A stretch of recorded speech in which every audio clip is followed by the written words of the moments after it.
afternoon, everyone. Thank you so much for being here today. We're very excited to be hosting this esteemed panel.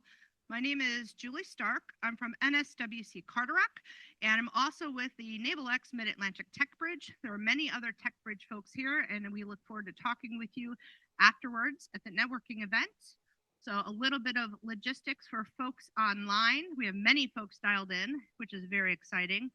We are doing this as a webinar because we expected to have many people dialed in. So anybody online can ask your questions in the Q&A section, and then people in the room will be presenting those. The folks in the room, as I previously mentioned, when this is over, we have a networking event, which is hosted by the National Center for Manufacturing Sciences, Old Dominion University, and the Mid-Atlantic Tech Bridge's fantastic PIA partner, 757 Collab, who also, by the way, did all the organization for this and all of our other events. So thank you to Collab for that. We have an esteemed panel. We are expecting to have lots of network interactions from the audience. So what we're going to do is I'm going to ask each of the panelists to give their initial remarks. 5-10 minutes. They were asked to keep it somewhat brief because given the invite-only audience here and all the people online, we're expecting to have lots of interesting questions and some dialogue with folks both here and online. So I am going to start, rather than introducing each of them individually, I'm just going to start with the esteemed Dr. Marty Ehrman, that is the Executive Director for Naval Surface and Undersea Warfare Center, and he's going to give some opening remarks, and then each of the panelists will introduce themselves when they give their brief remarks, and then we will open it up for questions in about an hour or so. So I'd say perhaps we hold our questions till the end, even you read. So because we know that they have a lot of really interesting things to say, so we're going to let them get through remarks, and we've allowed plenty of time for interaction. So without further ado, help me in welcoming Dr. Marty Ehrman.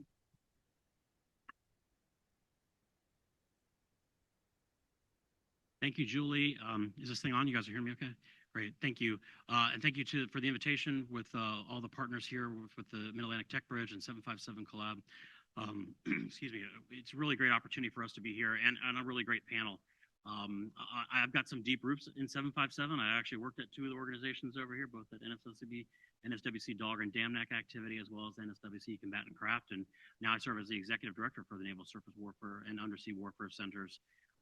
As well as previously, I was the Executive Director for Submarine Forces here in Hampton Roads. So my roots are deep, and I appreciate the opportunity to kind of come back here to the community, talk to you a little about now how I see things from an innovation standpoint and the importance of the Tech Bridge and these relationships we have with the Hampton Roads larger community, and really being our innovative partners.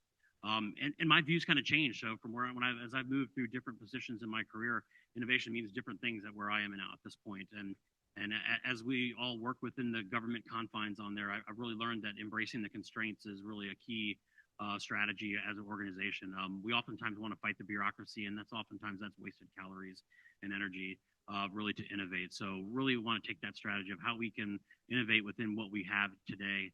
And this is important. As a government, we're good stewards of financial and the taxpayer dollars. So we're looking to what can we do with what we have. And that creates opportunities for new thinking and new ideas. And it's really important. So just a little construct. So we have three major system command warfare centers. So we have the NAVC warfare centers, which includes us with NSWC and NIWC. Then there's also the NAVWAR, which includes NIWC Land and NIWC PAC. And then there's the NAVAIR, who's not here today on the panel, but the NAVAIR team has NAVAIR at the NOC Naval Aviation Warfare Center at both Patuxent River and then China Lake in California. So it's a really large group of scientists and engineers really solving really the hardest problems that we have in the Navy, working together, working cross boundaries and internally. And we have an amazing technical workforce, right? And I think that's a really key piece on innovation is having that larger workforce, recruiting, retaining, and growing them within that. And a key piece of that is emerging technology. As we're all seeing, the challenges are what we came in, what I graduated from college with, that skill set is not sufficient to really be innovative in the next generation of technologies that we need to develop. So it's important to look at opportunities to upskill ourselves. And that comes in a couple different ways. That comes through traditional education, partnering with Old Dominion, other universities. COVID has done wonders in some aspects where we have access to the best universities in the country now via online. Old Dominion was actually at the forefront with their engineering management systems engineering program of being online and delivering that. That's something that we within the warfare centers have leveraged for over a decade, maybe 15 years at this point. And so Old Dominion was a leading partner within that, but we also have the ability to reach other universities and academia where we can get other skill sets that we may not be the strongest in. All of us are in a war for talent, specifically in areas of cyber technology, artificial intelligence, machine learning. It's competitive. And that's where it's even more important that partnering really is key for us. We can't do it on our own, and we don't do it on our own. So we may be within NSWC and Newark, 30,000 personnel. We've got almost twice that many in contractor support and partners that we work with as well. And it's important that we both reach out to both academia and industry. So it's the educational piece, but there's also lots of important research work being done within the university, the ecosystem that we want to leverage and partner with, and also then build really adding capacity to what we're trying to do within the Navy in those partnerships. And as I often will say, I talk about that really our warfare centers across the Navy are our innovation cells. And there's really nobody that we can't reach. We have lots of existing contracts with the larger performers, but we also have other transactional authorities through the different warfare centers which we're able to use, which have a really low cost point of entry to become part of those consortiums. It's an easy way for us to prototype, and if we've got an idea for something and money and we need support, we can reach out and put that out there for everybody. We also do grants through the Naval Engineering Education Consortium, so we can reach out to academia for solving different problems at that scale. And then we also have our own internal what we would call would be equivalent to IRAD money, our NICE portfolio, Section 219, we call it. And that's an opportunity really for us to potentially to partner with industry and academia, where maybe we can all kind of, I can't send you my NICE money, but what I can do is we can take our NICE money and we can strategize with you to kind of come up with collaborative ideas where we can each put in something from equity and work towards solving a problem together, which is really great. I continue to push for my position. Some of the things that are important to me as a warfare center leader is prototyping and piloting. It's kind of that build a little, test a little, learn a lot kind of mindset. That's really what we need to do more of if we're going to move quickly, especially as we're trying to innovate. Outside of this room, we often will talk about some of the larger geopolitical conflicts and concerns that we've got, and our timeline is short. And we need to be able to innovate and move faster within that. And so piloting and prototyping are great ways to do that, to learn a little, and keep on growing and move quickly through that. And then I think finally, I think the other biggest piece is really looking at taking modular approaches to things. Oftentimes we buy a whole system, right? And that's great, but at the speed that technology is changing, it really makes it very difficult to upgrade those things. And so if we're really going to meet the warfighter's needs, we need to think about leveraging more open architectures and modular things. And that actually allows us to bring more partners and players to the field. So I can now leverage the best of, and I'll use the laser weapon system from before. If I need somebody, I might want to get somebody who's the expert in beam director. They might be evolving technology at the same time that the power module is going up. We want to be able to put the best capability in there and field that for the warfighter.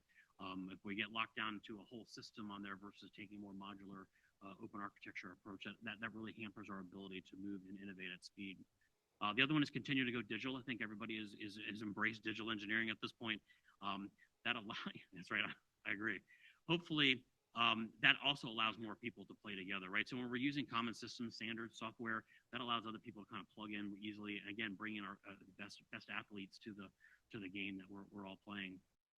And I think the last one for me is oftentimes we're all really very smart people, and sometimes we've got big ideas, and sometimes big idea is not what we need. If we can simplify complexity and make it user-friendly, make it easier to implement, those are things that actually will bring capability and make an impact sooner. So that's my view from where I'm sitting in this current position here. I'm really blessed to have 3 of my TDs, as well as my Chief Technical Officer, as well as Mr. Reddy, who leads NIWC LANT, on here on the panel. And I'm going to go ahead and turn it over to Mr. Tarasak, who's the Executive Technical Director for Naval Surface Warfare Center Carter-Rock Division, which is the parent organization for the Combatant Craft Division here. Larry, over to you. Thank you, Marty. Appreciate that. So Larry Tarasak, Technical Director, Carter-Rock Division, been there for 39 plus years. I've lasted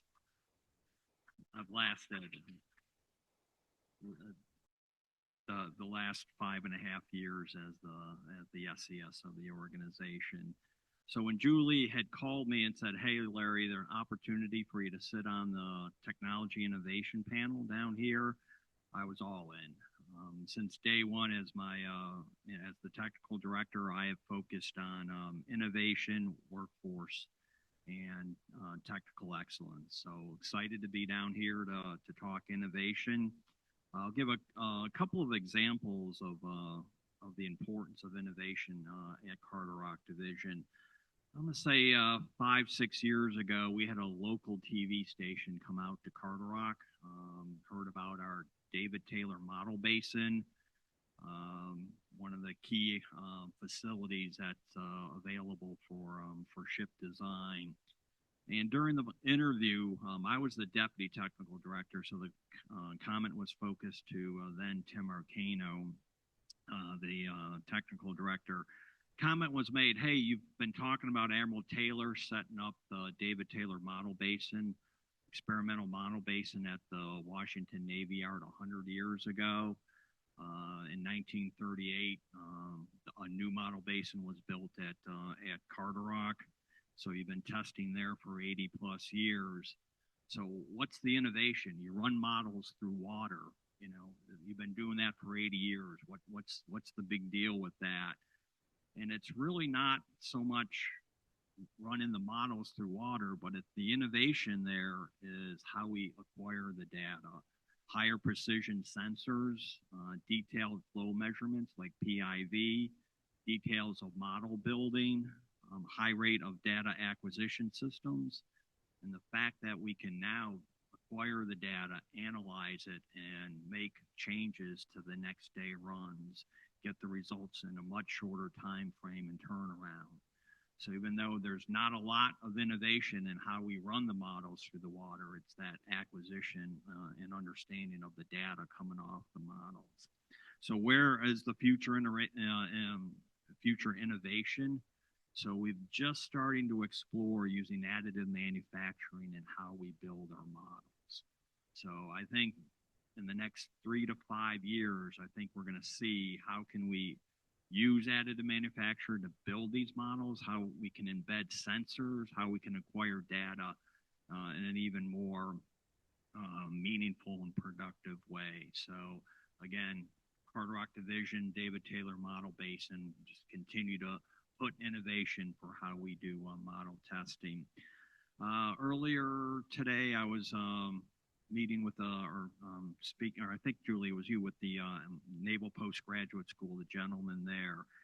MPS has a really good Principles of Innovation and Leadership course that they teach. So I've sent several people there to take the course.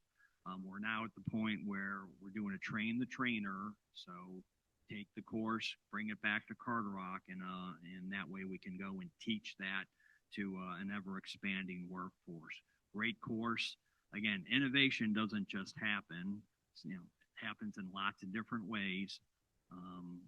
Taking courses and leadership principles is one way. The other way, and Marty touched on this, is the partnerships, the PIAs, the OTAs, the tech bridges, visiting professors. We were in the single digits for bringing professors in for summer internships. Last year, we had the most ever for a summer internship. We had 18 visiting professors spend the summer with us.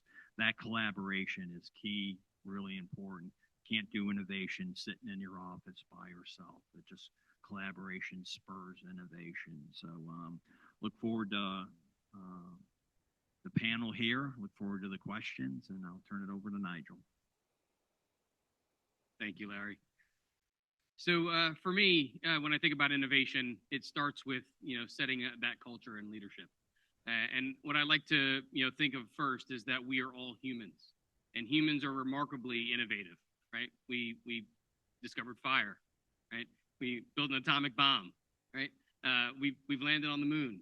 All the different things that we've done, it's a natural. And what we need to do as leaders is create the environment that innovation can naturally surface. We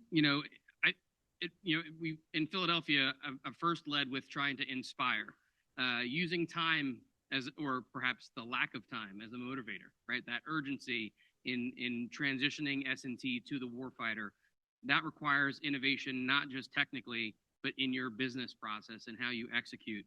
we have to reimagine the way we do things. And Marty alluded to the OTAs earlier, and that's something that we have really leaned into over the past 2 years. And a great example is our small linear actuator test stand.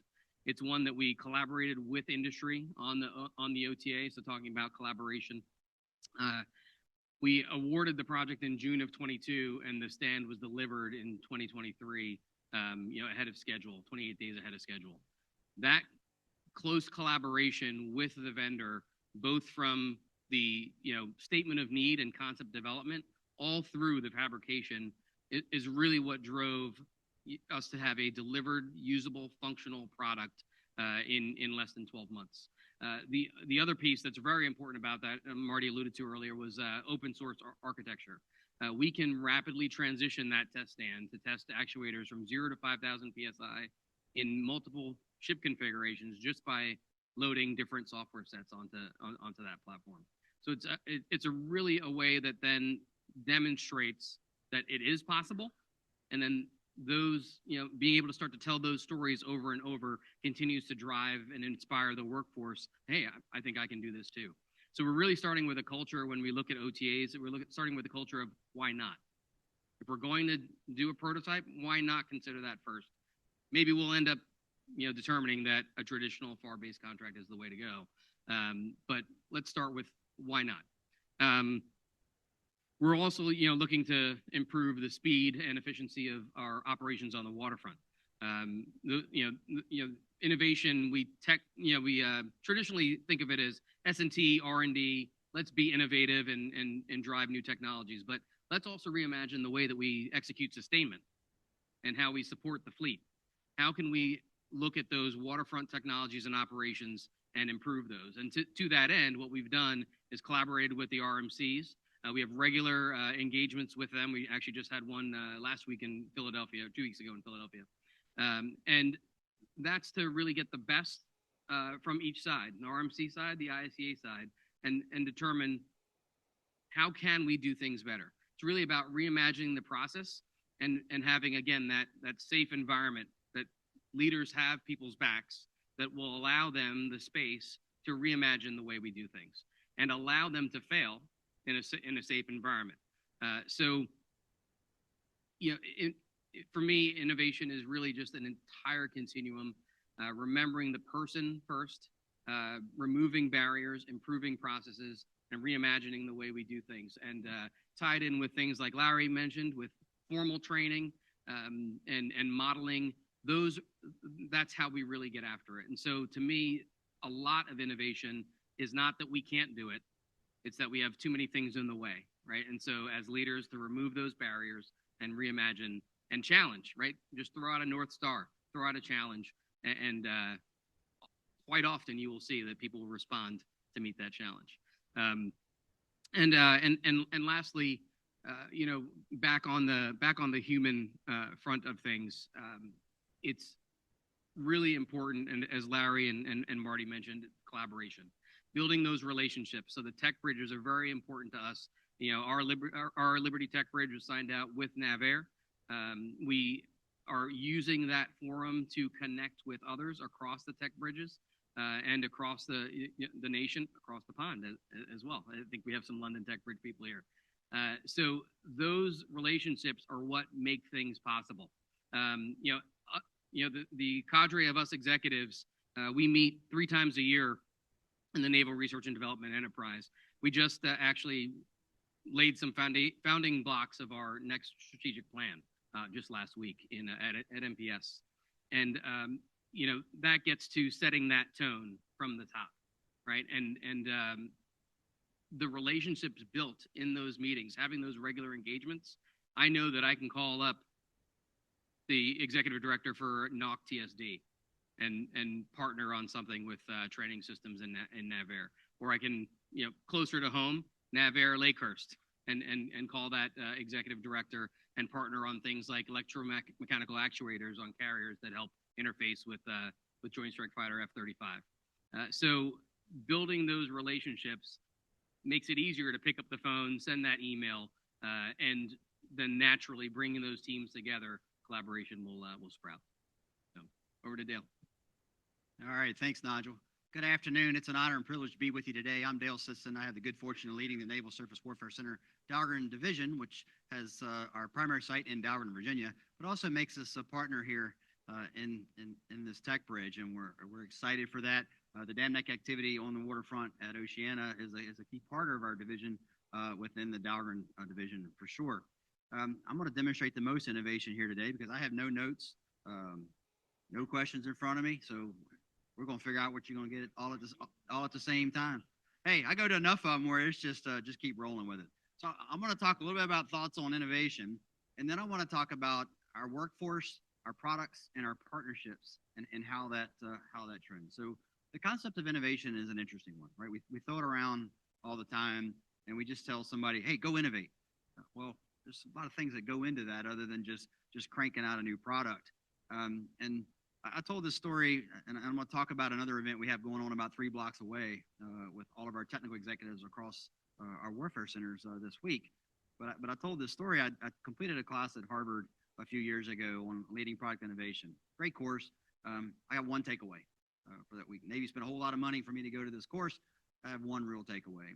There's more than that, but and this wasn't what the course said, right? But my message was, if you want to be successful in innovation, you have to create capacity for innovation. Our workforces right now across all of our organizations are running with their tongues dragging. The demand signal for our product and support of real-time operations in the Red Sea, preparing for what the PRC may be up to or what's going on in Europe, is putting a lot of stresses and strains on our workforce across the board.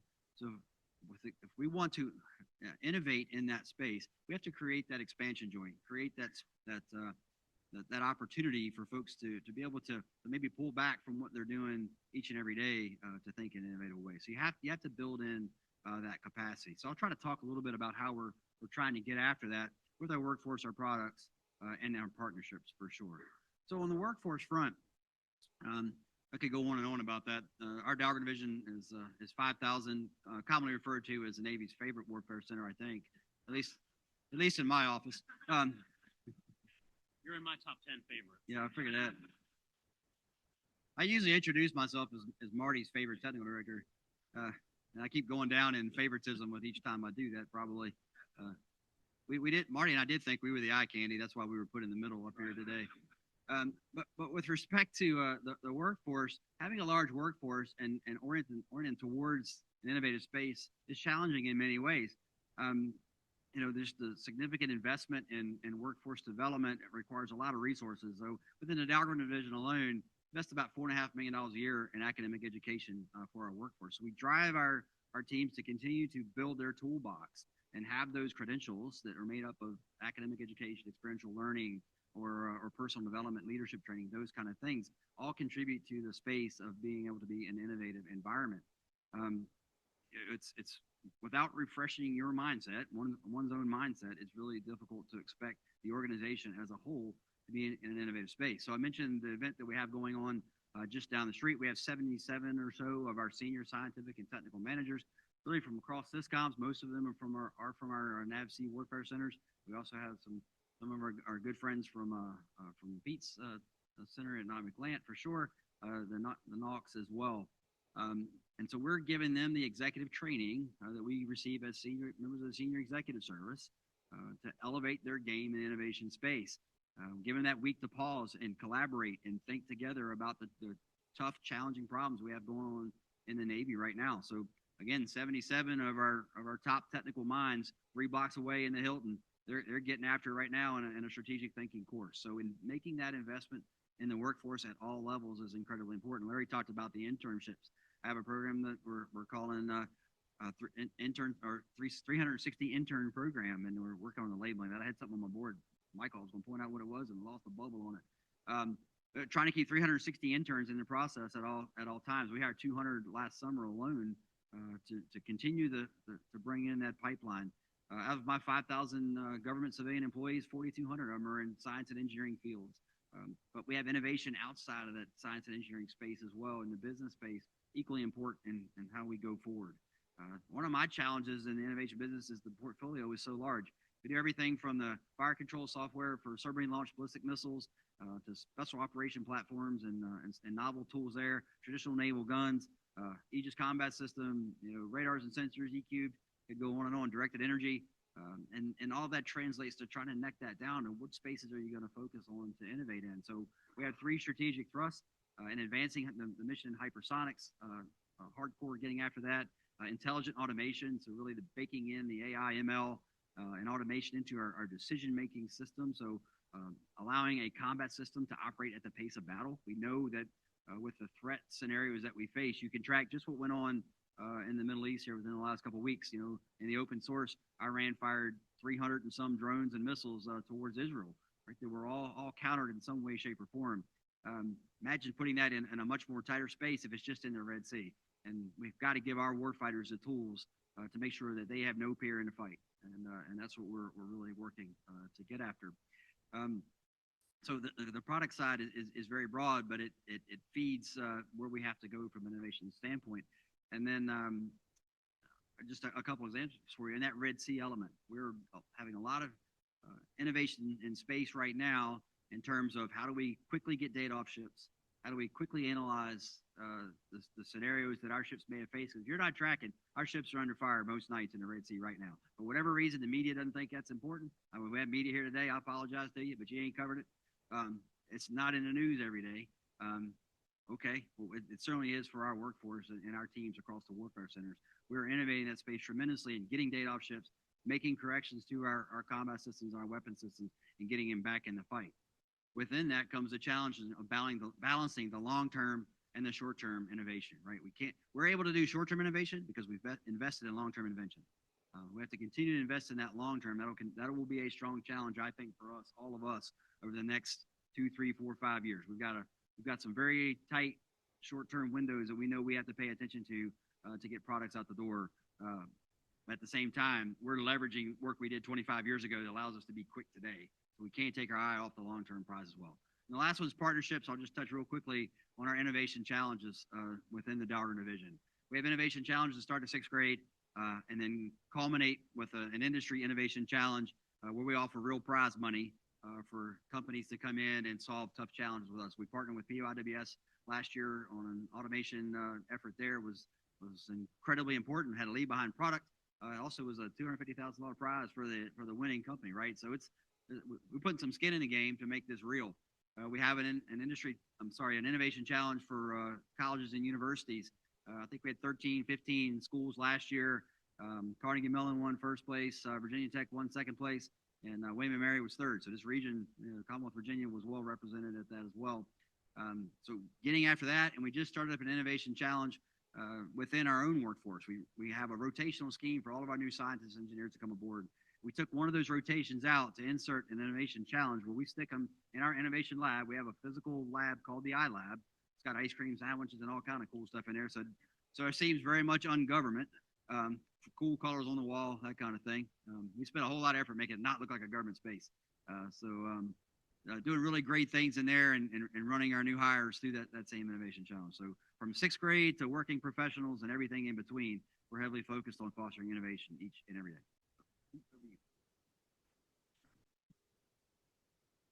Yeah, good afternoon, everybody. Thank you. I really appreciate having a chance to be with you. I'm the only guy up here that doesn't work for NIWC. So I want to emphasize that point. I am the Executive Director of Naval Information Warfare Center Atlantic, headquartered down in Charleston. We have obviously our 2nd largest location is our Hampton Roads attachment. We have a grand total of about 5,000 government employees in NIWC, of which 1,000 of them are here in the Hampton Roads area, with locations all around Little Creek, Naval Station, St. Jay's. So we're very excited to be a big key player in the Mid-Atlantic Tech Bridge and a chance to be a part of this discussion today. Echo the comments of all my fellow directors up here on some of these ingredients to foster and drive innovation. Obviously very important to us. Naval Information Warfare Center, Naval Information Warfare Systems Command, we are in the information warfare space, which tends to have to do with computers and IT. Certainly there are specific military applications in some of this, but a lot of it is harnessing what is readily available in commercial by its very nature, as opposed to, let's say, building a submarine or a hull or something like that. Plenty of innovation in all those spaces. But point is, we are challenged to pace with innovation of industry because in the IT, 5G, cyber, cloud computing, the kind of things we do, there's a lot of way more money than the U.S. government total with their DoD can spend on innovation being spent by our industry partners worldwide. And so our challenge in the information warfare space is to try to pace that innovation, keep up with it, if you will, harness it, align it to our requirements, and do that. So, that's a little bit of the unique challenge in our space compared to my counterparts, but the same points. So we're focused on this information warfare space, the kind of products we're talking about, C4I systems, business IT systems, cloud computing, communications, things like that. So a lot of an area that, information has become pervasive, ubiquitous in all our lives. And then innovations we all rely on today that were unheard of just pick a date so many years ago. Those are the kind of innovations that we need to keep bringing to the warfighter at the same pace or better than what's happening, in the commercial world. So we're very much focused on that. We have the same point in terms of fostering that workforce. Again, NIWC Atlantic, about 5,000 employees, keeping fresh folks coming in, developing them, moving them forward, collaboration with industry, and then driving those areas we want to collaborate in. We just updated our command strategy this last year. We just rolled it out in the early part of the year, focused on the 3 priorities of delivering information warfare capability to the warfighter quickly, revising and innovating our internal processes to be more effective, and then our workforce, our culture, the same thing that Nigel and Dale talked about in terms of our culture, driving it toward innovation and that mission mindset, because you need to be deliberate about innovation. I think that's one of the messages. We have to create the space, create the collaboration, and the inspiration for it. And I think for those of us in this work, in the national security space, like on the government side, we may not be able to compete necessarily with some world-class industry partners, the Googles or the Amazon, in terms of maybe what they can compensate their folks for when they're on an upswing before they go through a downswing. But we can compete. Our industry partners, the people in this room, whether you're a government or industry, you can compete in the inspiration space, knowing that you're supporting sailors and Marines, defending our freedoms as a nation, and with our allies and partners. Nobody else can offer that besides the work that we all do together, both on the government side and on the industry side. So that's kind of a fuel or a driver for that innovation space. Below our overall strategy, has that the delivering capability, internal process for innovation and culture. We have a technology strategy. We've highlighted some technology areas, artificial intelligence, autonomy, one of our key focus areas. Obviously, innovation there that's happening so quickly across the Navy. Heavily involved with Task Force 59, Task Force 66, 4th Fleet, a lot of innovation going on in the autonomy space in the Navy and NIWC Atlantic. We're right in the middle of all those.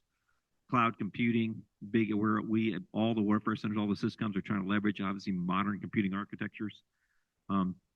Assured communications, highly challenging spectrum environment we're all going to operate in, even on the commercial side, but more so in a hostile environment. So we're dedicated to that space, and that includes a lot of work in 5G, trying to bring 5G to the Navy, the Marine Corps. Mobility capability, digital engineering, we mentioned that. Nigel mentioned that. That's going to be a crux for this. I really do think that certainly as a nation, let's say, we're still really on the cusp of highly pervasive and effective digital engineering. The point I'll make, Nigel talked about with respect to maintenance and support or ICS support. Individual companies and capabilities can brag, or warfare centers can brag about what we've done in digital engineering space. What we're not doing is creating a digital engineering thread across the entire ecosystem. In other words, HII they can design the whole next carrier or submarine digitally and have the whole thing in their CAD space or whatever. And then a NAVAL program of record can hire a prime contractor to build a box that's going to go inside that ship or submarine.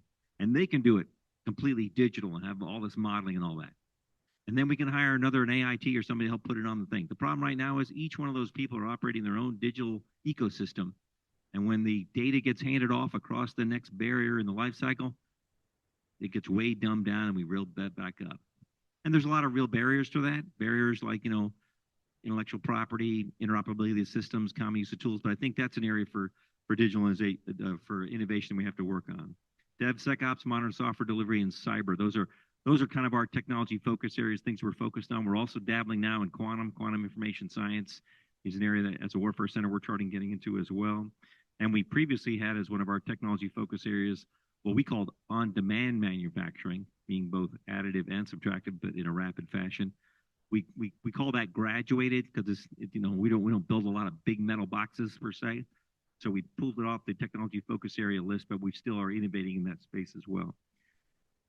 So the workforce is critical, the mission, the drive, the focus of the why you're doing it, and then as already mentioned, the collaboration. I just want to throw in our examples of that. Certainly the involvement in this tech bridge. We also have Eric Gardner back there, the tech bridge director for the Palmetto Tech Bridge, which is our South Carolina-based tech bridge, which we purposely named it Palmetto to range the entire state of South Carolina to include Augusta, Georgia, where the Army and NSA spent a lot of money. So we're looking very cyber IT focused in terms of that space down there.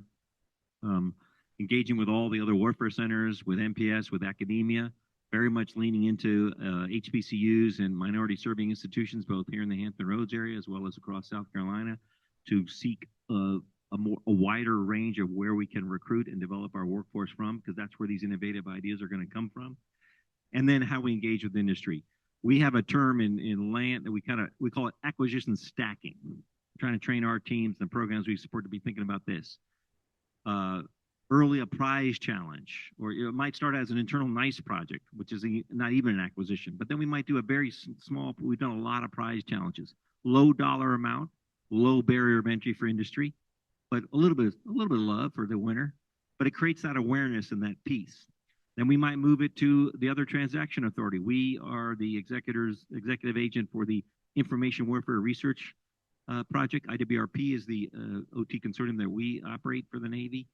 It had great success, started with a couple $100 million ceiling, then we went to 500, burned that up, and we're doing it again. Now we're about to go through IWRP 3, recompeted to our consortium manager, and the ceiling gets used up so quick because it's across this very dynamic information warfare space. We've had great success, maintained about 75% non-traditional members of the consortium. We've had up to about 16 or 17 production awards where we've transitioned after a successful prototype. You go right into production, you don't have to recompete. So that's another innovative use of the OT. So the OTs is a great way. And then we might layer in actual traditional acquisitions. So this idea of acquisition stacking is a way to collaborate with industry and innovate. And then find opportunities with CRADAs or other non-contractual relationships just to share technology and learn from each other. All the warfare centers we were just talking about this, experimenting, prototyping. Marty talked about that. Looking for opportunities to put technology into realistic environments and in the hands of the warfighter. The more we could iterate on that, the more rapidly we could iterate on that, the more successful we'll be in terms of rapidly deciding what to pursue and go move that forward. So, innovation, it's a broad term and it's a challenge, but I think as some of the other panel members have said, it's easy to kind of claim that you're doing it. But if you're not being deliberate about it and trying to drive it, it's just too easy for bureaucracies and organizations to kind of ease back into the way they've always done business. And we got to really lead forward to drive it. I use that ship modernization, getting out of available days on time as a space. For example, I think there's a lot of innovation already happening, but we haven't crested where innovation has brought its value to that yet. We got to work that much harder in that example as I give it. So I'm very excited to be on the panel. I look forward to your questions. Thank you, sir. Good afternoon, Carmelo Fontan. I am one of 2 Chief Technology Officers that works for Dr. Marty Irvin. It's an honor and a pleasure to be here. Director Zarski and Skipper Tardy, thank you so much for being here because to state the obvious, the warfighters are a key player in all of this topic of innovation, right? Get the warfighters from 3 roles as far as I'm concerned. As an operator, as an assessor, and as a planner. And as a recovering ops planner, I spent 1 year down at Tampa at CENTCOM. Planning is everything. So Dale mentioned this wonderful training, leadership training that I'm also part of it, happening just like 10 minutes away from here, right? Planning is everything. Plans are worthless. I think it was General Eisenhower who said that. Okay, and that's very important because you may have a view, The assessors have another view, right? A lot of us, if I say Pac Fleet N9 War, hopefully for many of you, that should be like, yeah, I know exactly what Carmela's talking about. And if you don't, see me afterwards because they play a key role, right? Those 8 and 9 shops at the Naval Component Command, at the numbered fleet, and at the type commanders level, they're incredibly important to us because they contextualize our efforts and our projects. So it's really tough, by the way. There goes my talking points, right? Because after 5 SESs, including my boss, there's pretty much, I just gave up on jotting down notes. So bear with me, okay? So I think it's important to put a little, speaking about context, a little bit about my background, right? I am the CTO, of course, but I've been science advisor, thanks to Tom Gallagher over there, my good friend Tom. Science advisor, which many science advisors, former, current science advisors are here at Pac Fleet for a Admiral Arcolino, right? Important character. I was also a requirements officer at the OPNAV staff, okay? And I was also, like I mentioned, I spent 1 year in uniform as a ops planner down at CENTCOM. And that's a key element in innovation. Folks, interdisciplinary skill sets is very important. It's not a coincidence where this magic happens, which it always works best as a grassroots effort. It's usually in a working group, IPT, right? You hear about an innovation jam, 10 plus organizations are there. Is that because a coincidence? No, it's because that cross-functional, interdisciplinary aspect of it, it's there, it's needed. So we know it, let's do it, right? I was talking to the gentleman here about how important it is to leverage from across the warfare centers and the SysComs for that matter, events, innovation events, right? NOC WD at China Lake, not too long ago, they had a long-range fires innovation jam. Call it whatever you want to call it. They're exercising these muscles that are needed. So it's just like the coalition of the willing. When, for me, the biggest challenge, and I apologize because it seems like all the previous panelists mentioned sort of fostering this innovation environment, right? So I think as a CTO, that's where I want to focus my effort. I'm not worried about smart people. We got plenty of smart people. I'm worried about these barriers to create this environment for all of you, because it's one team, one fight for all of you to make the magic happen. I'm not a fan, I think you mentioned this, sir, I'm not a fan of using the term innovation. It sounds like AI. AI what? What are you going to AI? So I'm a big fan of saying applied innovation, rapid applied innovation, wartime applied innovation, right? And it's happening kind of like, again, grassroots, naturally, a lot of success stories. I can mention several per all 10 divisions that Dr. Irvin oversees, all of them, multiple at Dahlgren, for instance. But it's ad hoc, it's grassroots. And so part of my job is to make that mainstream, right? Innovation should be, it shouldn't be related to that we're getting ready for war. Should not whatsoever.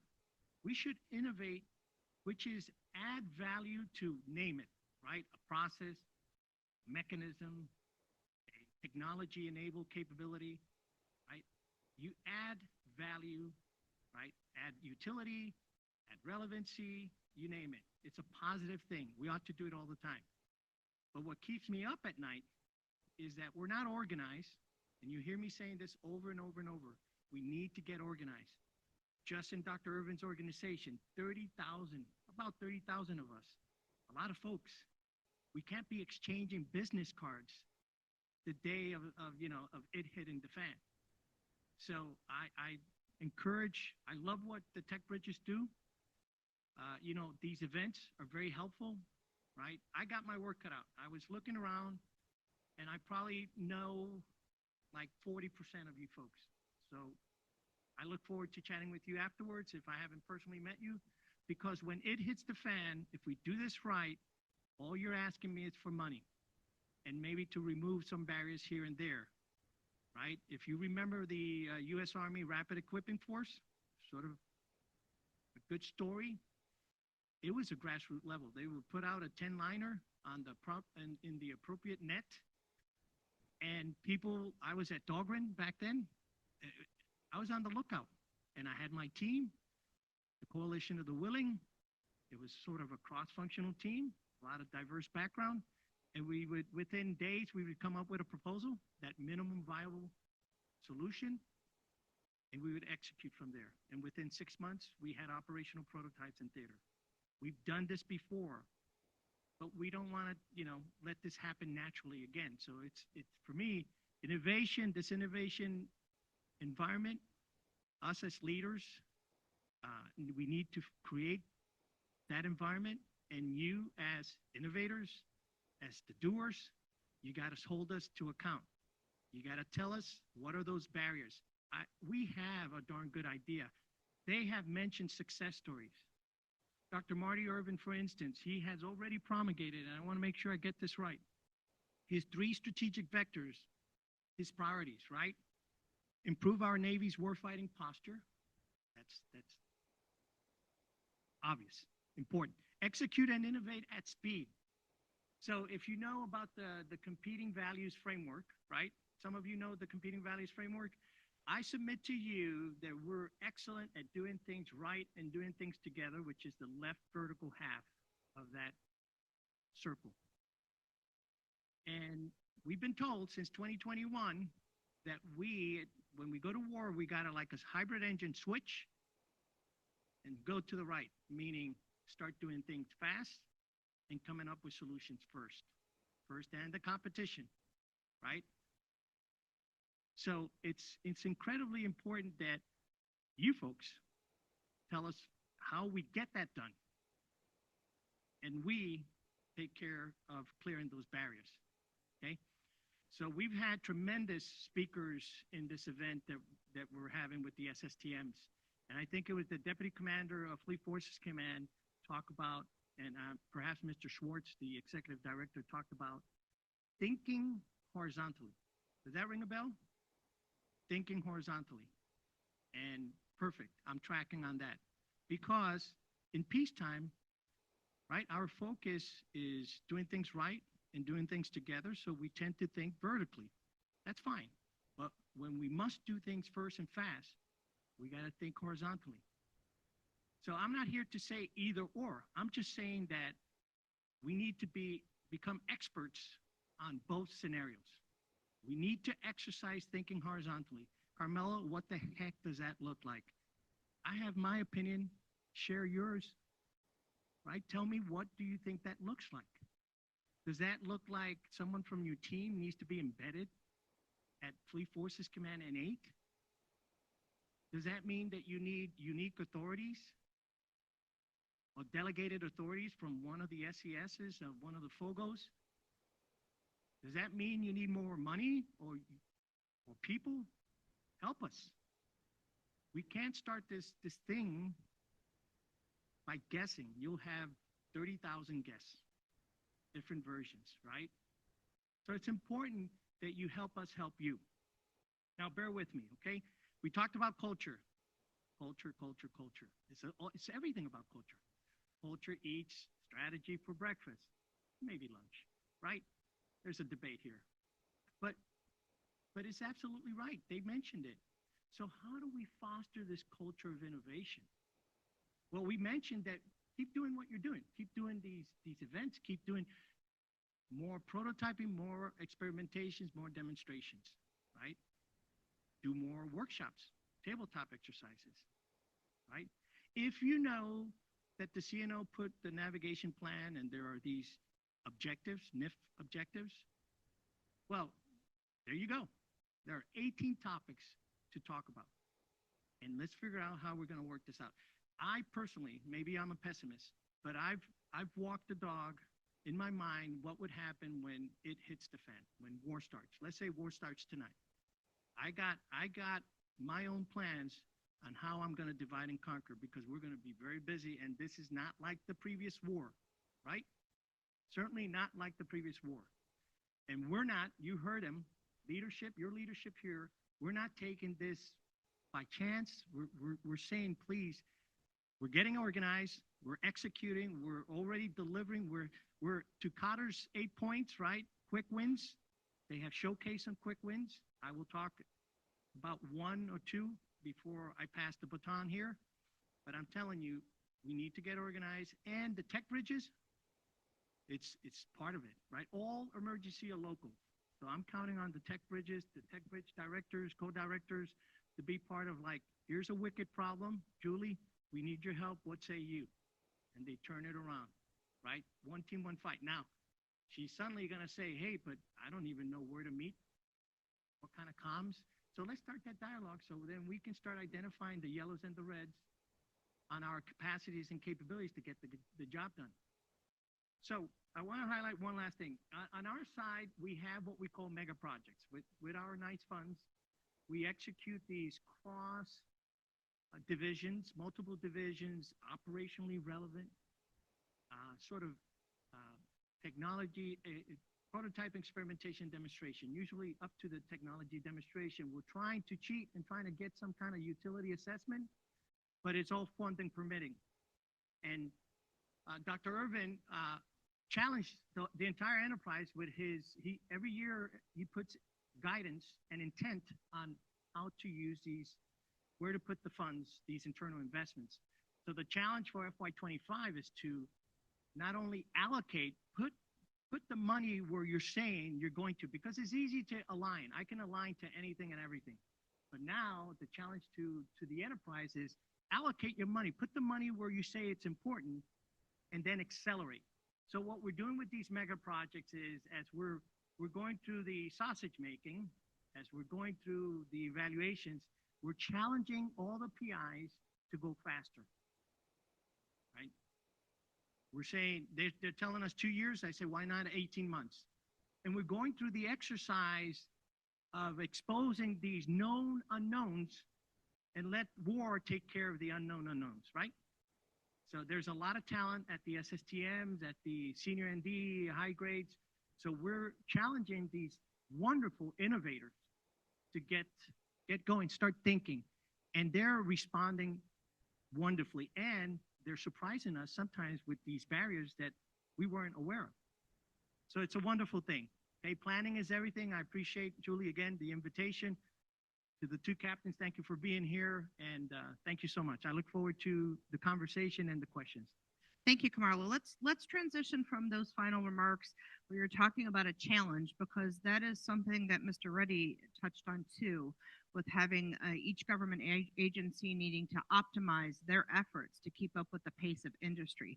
So I would like each of you to have a think on that, but I would like Marty to start, especially because now as the executive director, having also been technical director at 2 different warfare centers and science advisor at 3 different places, you have certainly seen challenges across the Navy. So where do you think we have the biggest room for improvement in trying to encourage innovation across the Naval Research Enterprise? Yeah, excuse me. I think that to really optimize on there, it's about prioritization. I think that we often try to boil the ocean and take on too many different challenges. I think that the key piece on that is prioritizing and then getting the right team together to solve those problems. Too often we try to solve things on our own because that's just organically kind of how we are. That's why, like, this event that Dale has put on for the SSTM community, and where we're starting to bring in the other systems commands, is really important to build those relationships. But that's ultimately how you're going to go faster, is knowing the right people to come together to bring those things. An example on some challenges that I got a chance to see yesterday out of DAMNEC, the team is working on a signals intelligence program, and they needed some help with some AI, and so they were actually leveraging commercial technology and bringing that in quicker to what they're doing. They're creating open architectures to do that, but that was something they would not have been able to organically create on their own. It's going to be something where you're going to need to leverage the best of what's out there. So they've done an amazing job creating a structure where they're actually taking on best practices. We often give a lot of lip service to agile technology, agile software development on there, and I heard what somebody called the other day was WAGIL, right? So the mix between waterfall and agile development is certainly, it's hard for us within the military to get out of waterfall. I mean, we're trying, but be patient with us. but that's something where I'm starting to see where the innovation has to come for us to really overcome the challenges, to do business differently. Agile mindset also kind of helps you. Again, it's more of that build a little, test a little, learn a lot, and keep evolving the technology there. But then it also has allowed them to bring in the commercial capabilities more quickly into what they're doing. And that's really been key for what the problem is that they're solving. Can I pick up on that too, Julie? Thanks. You made a statement in your question that perhaps we as government we could get as fast as industry. I think that's not necessarily the case, and it's part of the challenge we're seeing. I think industry's facing some of the same barriers we're facing as government in trying to move at pace. And the way to do that is get after it together. But through building CRADAs and other agreements, we're all making lots of investments on our own, on each of our sides, to try to push things forward. And I believe as a Navy, in the innovation space, we've made a lot of the work non-profitable, if that's a fair way to describe it. Not like a nonprofit, but our industry partners understand, right? Where it's hard to be in business, to work in some of the innovation spaces that we expect you to work in. So I think our job is to get technology moved down the road in some cases where it's very specific to our warfighting needs, and then bring you in for scale, right? And I think we're not doing enough of that, because I said with the Dower Division, we play in the innovation space heavily. We have the largest R&D portfolio in the warfare centers, and we're having a hard time finding the industry partners that can keep up with our pace in some of it, just because we haven't set up the right, probably the right mechanisms to make that happen. OTAs and things are helping. We just exceeded, I think, 1.4 billion through our OTA and bringing in partners that way. So we've knocked down some of the contracting barriers, I think, to help with that. But I think it's, I think we got to be careful in thinking that there's a model for pace out there that one person has, because it's not the case right now. And I think the innovation space is challenging, whether it's on the industry or the government side. So getting after it together is probably the right answer. Yeah, I'll build on that. And we've talked collaboration. I think as over the last 10 years, as the warfare centers have really honed their swim lanes, what they do, Carderock, ship design. There's no one warfare center that's going to solve today's fleet issues. It really takes the breadth of us. And to have folks, look at Tim Coates there for autonomy, build the best autonomy package. If we can't get it into the USV, we can't get it into that USV working with a fleet asset, Tim's just got a great autonomy package, and it just sits on his desk. It takes the breadth of all of us, and it takes time, and we have to give our employees that time to innovate, but not just within their organization, across the NR&DE. That's why we talked earlier about the importance of having workshops like last week out at Monterey, where the technical directors can get together and really talk innovation, collaboration, and what can we be doing to work better together. I want to add one, Jill. I think I've been making a lot of trips, so things to read on the phone, things to read in the thing. I've recently read the National Defense Industrial Strategy from OSD, that PBB, the new Planning, Programming, Budgeting, and Execution System Blue Ribbon Panel study that came out. If you all saw that a couple of months ago. So for many years, we could have claimed that at the local level, we were trying to be innovative, but we were held up because of this infrastructure, this regulatory or statutory rigidness above us, right? I think those studies, or those documents, and a lot of others, just get better. The Navy is a recognition, from a national level. The timeline on Carmelo was talking about, recognize we got to get on this thing. I think now the barrier then is, while that's a recognition, that hasn't all changed yet. Some of it is changing, but now we need to bring innovation, procedural, process, policy innovation to really unlock that. Because, the highest levels of the government or may have ideas, they may have already changed the law, they might not have. They may have already delegated authorities, they may not have yet, because the war hasn't actually started yet.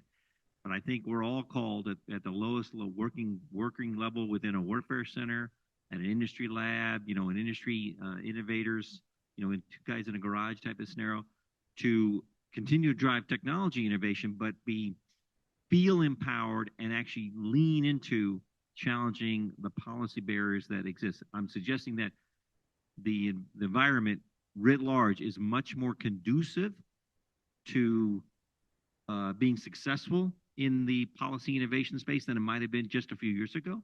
But it still takes a lot of work because not all these innovation. A great example: authorities to operate, cybersecurity, RMF reform, blah blah blah.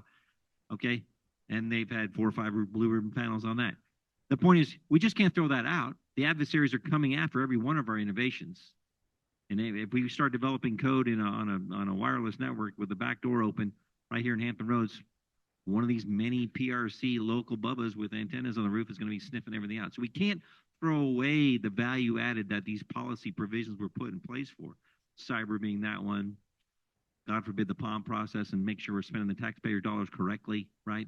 But to the extent that large studies are going on to try to drive this innovation, that's good. And then locally, we've all said it more than once, this elevate barrier idea is to really be thoughtful and deliberate about, kind of mapping the battle space on where there's policy innovation that has to happen, and then attacking it, attacking it. I mean, we all bragged about OTs. Remember, OTs were a big deal. Then a certain other service that starts with an A and ends with a Y kind of misused them. Congress took them away when they tried to do a ACAT-1 super program on OTs, and that went south. Canceled them all. Took 8-10 years for Congress to wake up and say, okay, we'll let you have OTs back. We're all being a lot more responsible about them now. We're collaborating more. So that's an example of where that pendulum can swing in this policy innovation space. So I think my answer to your question is yes, has always been, and there continues to be some high level down to low level policy barriers to innovation. But I think the ice has thawed, and now we, at whatever level we're operating at, have to be really deliberate and engaged and driving that policy innovation and try to overcome those types of barriers. Nigel, did you have some comments on that too? Oh, yeah, just briefly. I was going to say, I agree with Marty, but not just because he's my boss. The prioritization is very important, but I'll give you a little bit of a different side to that. And agility is something that's really important to me for my Warfare Center. And if my teams are, fully loaded or overloaded, I can't flow the right resources, people resources, to attack the problems. Number one, and the other issue with that is, there are things that I should really just divest of, and that either means stop doing or it means buy it from industry, right? And so being able to really smartly set that workload is one of the challenges, I think, to innovation, because it doesn't allow that creation of space that Dale talked about earlier, which is really, really important. So thanks, Joel. So I actually keep the mic because you mentioned something earlier, and then don't worry, Reed, I hear you chomping at the bit back there. I'll turn it to you in a minute. But you mentioned something that we learned. Mr. Tarasek challenged my CTO and myself, along with some other CTOs, to really think about pushing the edge of innovation in our workforce. It was a couple years ago that we did that. And amongst that, we learned the term and started thinking about how innovation could be a social phenomenon in the workplace. And you didn't use those terms, but when you talked about leadership and encouraging and challenging your workforce to really reimagine how to be innovative, that is almost the definition of encouraging it as a social phenomenon. So I would like to hear what you think about that, and then maybe Mr. Tarasek's remarks and the rest of you about what you think of social phenomenon, innovation as a social phenomenon. Yeah, I fully agree with that. I will say in Philadelphia Division, we're not there yet. I've started to message and set challenges and goals for the team, which is why we're about to unveil our R&D strategy. One of the other things is Pete talked about just last year releasing his overall strategic plan. So Carmela went through Dr. Urban's priorities. We have a strategic plan that's about to be unveiled, and not to let out any secrets, but it's being a learning organization, right? Being able to self-assess, self-correct, learn from failure, fail fast, and learn. It's also about agility, which I just talked about in the earlier response, and then lastly, innovating, but that delivers value, not just innovating for innovation's sake. And so, those strategic messages were linked up at the hip with my PAO to then kind of drive that and have the catch the wave social phenomenon that you're talking about. So I'm a firm believer in that. One of the other things we're doing just to get everybody excited, and I know some of the other warfare centers did, so I'm not like I didn't have some epiphany here, right? But it's opening up the labs to the entirety of the workforce. I think Newport calls it "Bring Your Coworker to Work Day." PhD just calls it PhD days, right? And I don't know what we'll call it. Something cool. Gritty. Something more innovative, right? Yeah, something more innovative than that, right? So, Liberty Tech Bridge, yeah, with a gritty logo, right? Yeah. So, but that's really important, right? Even things like Take Your Child to Work Day. We had record attendance just the other day, and business employees were coming up to me saying, "Wow, I never knew these are things that we did here." And my daughter still talks about the robot dog, and she thinks that it walks around my office. Well, it doesn't walk around HR, but just exposing everyone, the entirety of the workforce, to what we do helps kind of catch that wave. That also goes along with mission and other innovative things that we're trying to move. So, yeah, I firmly believe in the social phenomenon. I think it's addictive, right? When you can kind of catch on to that innovation. Larry. Hey, thanks, Nigel. So I think our challenge at Carter Rock from, I'm going to say 3-4 years ago, heavy S&T R&D organization, front end of acquisition. Talked to my workforce about helping design Columbia. Columbia is going to have a 8-year construction, get into the fleet, 10 years from now. So it's hard to talk innovation when you're talking about a platform that's going to hit the water in 10 years. So really had the challenge of how do I push innovation down to 6 months, 1 year. So did a lot with the fleet exercises. Really pushed our people to how can we get ourselves involved and engaged in all these fleet exercises. Little Creek partnerships. You guys have done a fantastic job at leading and getting ourselves IPB probably 20, 22, 24. So important for us to get that experience of getting out, getting technology to the fleet, see how it does, bring that back, and what can we do better. Probably got about 2 pages of examples of where Carter Rock is now participating in these fleet exercises. Again, so important. So really had to kind of challenge certain portions of the workforce to kind of think again, what can we do to bring technology? How can we talk technology and innovation and bring it quicker to our workforce and to the fleet, which is really looking for those transitions. Marty, I see you shaking your head in violent agreement. Yeah, no, absolutely. And there's a couple of things that were brought up this week. One was we did get to hear from Vice Admiral Gumbleton, who's the DCOM over here at Fleet Forces, and he talked about his kind of 5th thing about what you need to do as an executive leader is to have fun. And I think back in my career, like all those times that we were doing really innovative things, we were having fun. It's the miserable stuff that nobody wants to do, like the paperwork and then the RMF, ATO paperwork. I mean, those things. Nobody's having fun when they're doing that, and that's not particularly innovative. So when we're talking about changing that culture on there, you want that kind of culture of fun. And we talked about the idea of, is there an innovation influencer, right? So there's amazing, you watch any of the videos on, I won't mention those social media platforms, but those, you'll see that people are innovating all the time. They're hacking and doing things in a different way that we hadn't thought of. That type of creativity is the stuff that we need to keep bringing into our work that we're doing here, and thinking about who are innovation influencers within our workforce that are capturing those things and just thinking outside the box and not turning away bad ideas because they're coming from a different source on them, but really targeting, hey, what's the fun things that you're doing? Because a lot of times people are finding things like I love like the crotchety old guys on there who are like after doing like different type of hardware things, and they're showing you a different way to attach a screwdriver to a drill to do something and get out. It's really great. A lot of things you can learn on there. In the cooking space, we need to keep that kind of that culture that's out there. We've got to bring that in here and encourage that and foster. Julie, just quickly, speaking about an innovation of having fun, culture of having fun, it reminds me why I ended up at the JCTD office after Pac Fleet Science Advisor Tour. They had it down to a science. They had annual awards on a number of things that were, if you look deeper, they're all aligned to the topic that we're covering today. So, I mean, do we, and these are rhetorical questions, do we reward young scientists and engineers that come up with this creative problem solving, no matter how minute it may look, right? if we really want to make what I call making innovation mainstream, right, this phenomena, it should be something naturally. Again, my point is we should innovate regardless of war coming, winter is coming, whatever, right? So it's that's one. Do we reward, do we recognize our people based on things that we may take because we're so busy and many things happen in the background? Creative problem solving. How about taking measured risk? Right, here's another topic, right? Because when we think vertically, when our traditional version of technical rigor, do you think it's flexible? These are rhetorical questions, right? Versus lateral horizontal thinking, right?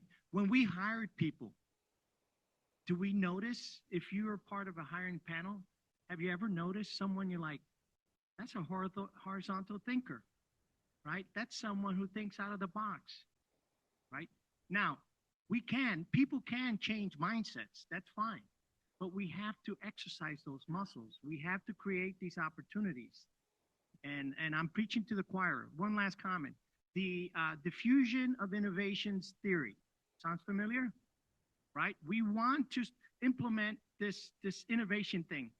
It's going to take time. We need to start now.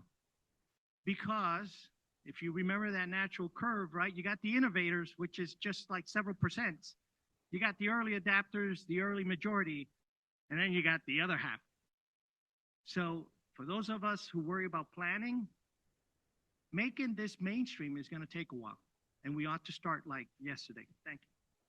So we're going to open for questions now, and we're going to start with some folks in the room that have already given me the eye as if they have a question, and then we do have a couple questions online. So please wait until you have a microphone in hand and keep it awkwardly close to your mouth so people online can hear you. I know Reed already has one because he gave me the nudge, so I will start with him, and I saw a couple hands in the back, and we will get the microphone to you to ask your question. Please state your name and your organization when you state the question so that everybody knows who is asking. Thank you. Thank you, Dr. Stark. My name is Reed McAllister. I'm with AUVSI, the Association for Uncrewed Vehicle Systems International. Had 36 and a half years under the leadership of Larry Tarasak, and just recently retired almost 3 years ago, which is hard to believe. Congratulations on touching one thing on reward. Okay, how do you reward innovation is one piece. The second is the metrics behind that. So how do you measure your innovating? Okay, so when I was listening to all of you speak, I heard people, processes, facilities where you need to innovate, but ultimately we're all here for one reason within the warfare centers is how are we helping the warfighter? And so ultimately, how do we get capability to the warfighter fastest? And that's where we were talking about agility. We're talking about OTAs. Everything is pointed directly to them at the front. So this is not something that needs to be answered, but it's something that we need to constantly think about is in a leadership position is how am I rewarding, okay? And how am I innovating to ultimately that I'm touching and actually bringing that warfighter in and I'm helping them move forward. Had a conversation with an EOD officer, and in a particular task force area, there is a significant amount of unmanned systems there, but he and his team, his community, can't access it because it's only for show. For when they do these large task force type things. He's interested in figuring out ways that they can actually get it into their hands and then they can iterate with the technologists either from the lab or from vendors. So ultimately we are looking at how do we innovate as a whole of nation, not just the warfare center, not just the SysCom. How do we do that at scale? So at AUVSI, we're working very closely with DIU. We're working very closely. We have every 2 weeks we meet with them. Replicator, when that first came out, So we have 500 companies that are part of AUVSI. So we answer questions for them, and that's where they're getting their ideas for tranches. So we're trying to do that whole of nation approach, and I'm glad Dr. Irving has decided that he's going to come and speak with us. So either it's the May 21st timeframe or June 27th. The question is, relationship is another piece that you talked about. So relationship with who? So relationship with industry and with academia. So I'd love to hear that we have a lot of doctorates coming through. When I look at where industry is aligning with DoD's top 10 priorities. So industry has $4 to $5 billion of IRAD money that they're dumping into capabilities. And the GAO did a report to take a look at, well, what is the alignment of that $4 to $5 billion towards the top 10 DoD modernization priorities? And they said it was about a 38% alignment. Now, can you imagine if we got that to 60%? What that would mean for our warfighters if we were able to pull that money forward? So in the area of, let's say, autonomy, 3.6% aligns with DoD priorities. In the area of cyber, 5%. AI, ML, 7.9%. You look at fully integrated C3, that's only 5%. So when we talk about building relationships with industry, and then teaching them where those gaps and challenges are at the secret level and elevate that conversation, I think we have a lot of room to build on those relationships. I was going to start. Is that all right, Julie? Yeah, you got the question I was in there going to somewhere? start, then I don't know where the question's at. There's like 15 of them. Well, I'm sure you'll figure something out, You Dale. did a good job of making a lot of points. Well, you had several questions, and one that I wanted to kind of start with. You talked about how do we reward innovation and measure it. The measuring part, it depends, right? Because I think we got to be careful to judge innovation too early, right? We may have, when if you know Dr. John Burrow, when he was as an RDT&E, he said you ought to look at innovation like playing baseball.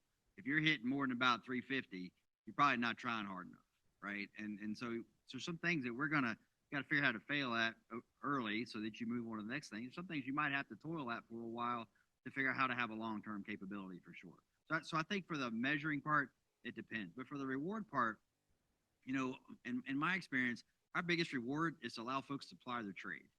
We hire scientists and engineers who want to come in and be scientists and engineers. We got to give them an environment, a hands-on RDT environment with the resources to go execute. And that's what I find that with our workforce is our best retention tool. It's our best recruiting tool. And I have no problem meeting recruiting goals. I have more problem getting in trouble with him because I'm exceeding my recruiting goals. I'm there right now. I mean, I got a plan to be right, Marty, just so you know. But I'm telling you, I can attract. Yeah, I got Carter Rocks extra, so that's good. We made that deal on the ride over here. But I can meet those goals all day long because I get to offer up hands-on RDT&E. We just had our honorary awards program. We hold it, and if you're familiar with the Dalgern and Fredericksburg area, in the Fredericksburg Convention Center. Large, very large area. We had 400 or so awardees out of our 5,000 people. And those awards start with technical awards. Right? So we make it very clear that that's what we're about. We're a hands-on RDT&E institution. Our top awards are named after pioneers in hands-on RDT&E environment. On the partnership, I think it goes back to the profitability statement that I made earlier. Why that number is so low is that we are not demonstrating as a Navy, as a DoD, how our industry partners graduate into profitability out of some of these technologies. We're not showing them enough long-term path because we're struggling in some of the maintenance and getting current systems out to the fleet. And so kind of hedging your bets a little bit, I think. Where I'm seeing success is in our cooperative research and development agreements where we're putting our nice money to those creatives on our side. We fund our labor, and then our industry partners utilize their IRAD dollars. We work to some common goals. We establish the intellectual property agreements up front. Things like Tech Bridge will help with that, whether it's the Mid-Atlantic Tech Bridge or the Potomac Tech Bridge that we recently opened in Dalgern, and using that to get after integrated combat power, which was a third of the the thrust that I didn't mention when I got sidetracked in the opening there. But I think those CRADAs are a great way to do that. But they're a small part, I think, of the way forward. You know, I think the industrial base has to see things in quantity that are going to carry to that profitability. You know, small business, maybe a little different model. We have a lot of ways to partner with small business. I mean, we're far exceeding our small business goals within the Dahlgren division, and that speaks well to our innovation space. But it really, we've got to make sure we've got our organic government workforce staying technically smart in the areas that they're supposed to be smart in. There's nothing more, well, I got a lot of responsibilities, but probably nothing more important than making sure that the technical capabilities that I own as a technical director are actually viable and real, that we have the smart workforce that can go execute. Because if we can't lead forward on those technical domains, I think we don't carve a path that an industry then comes in and follows and scales. So Reed, I don't know if I hit anything right, but I think you made a lot of great points. Just added NIWC, about 2 years ago, we, in our honorary awards program, we actually created a lean forward, fail fast award, you know, which we quarterly award, and at the end of the year we award, and that's good because it's like a name recognition for that. And then sometimes there's technical folks, sometimes there's more, you know, business procedural folks on that. Our financial management team got a Department of the Navy Innovation Award for their use of robotic process automation just to crunch through all the forms they're doing, as an example. So even outside the technical space, obviously being the technical being preeminent, but I think to Dale's point, those are good to kind of highlight that awareness of it in terms of a reward. But to the point, mostly what we're trying to do, and I think all the warfare centers in our own investment portfolio, the nice dollars, turn that around quickly, because what these people are most gratified by is getting an opportunity to do something exciting and innovative and connecting to the warfighter. That's why these exercises that Carmelo was talking about, we just did a big, we call it the System of Systems Naval Integration Exercise, SOSNI. We've had it for about 5 years in NIWC Atlantic down in Charleston, where we try to bring Marine Corps and Navy C4I systems together and bring warfighters to that at the deck plate level. So Box A and Box B, they've been fielded to the Navy and Marine Corps for years, but they've never been glued together the way they're going to glue them together this week. So they go out in the field for a week, they mash them together. We fly UAVs around, helicopters. We had Coast Guard cutters, creating, and we have very low-level mission threads, but to get people to tinker, kind of with our stuff, not just with the stuff, and that's what they love. So I think that's how we most reward it. Certainly, some by name innovation awards are great, and we want that kind of highlighted, but fostering and encouraging that integration, and we bring industry partners to that as well, CRADAs and so forth, to people to the point that Carmelo made earlier, to the extent we can, as an enterprise, more thoughtfully, or at least have more broad awareness of what all these innovation opportunities are that each ANTXs and all of the warfare centers are doing together, and open those on industry. That's how we're going to, I think, further encourage at the deck plate level the innovation that we're looking for, and from that, then harvest those ideas, which is a challenge, and to Dale's point, and then turn that into a real capability that the fleet can get quickly and we can spend money on at some scale. That is going to continue to be the challenge, but I think we got to create that environment and then look for those opportunities to scale up. Over.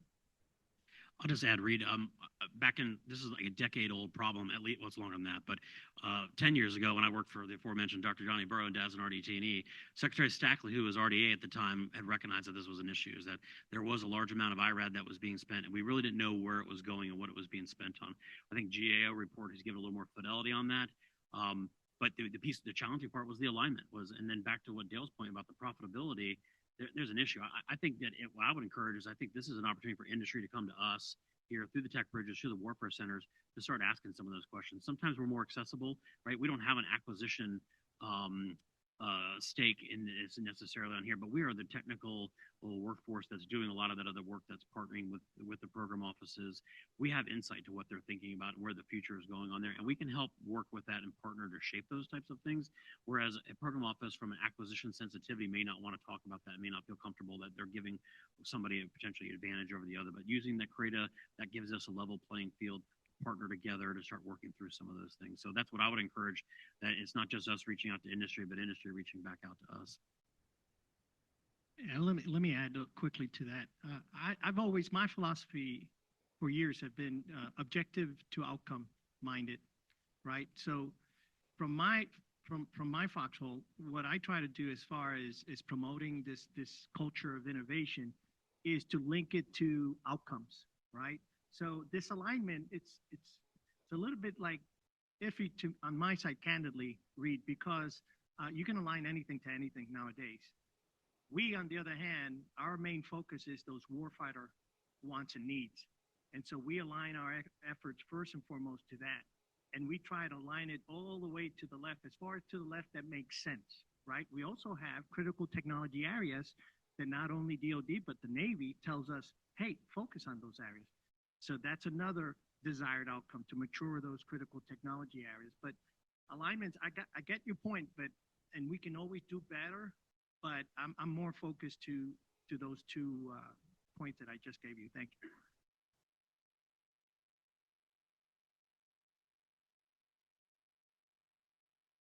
No, not yet.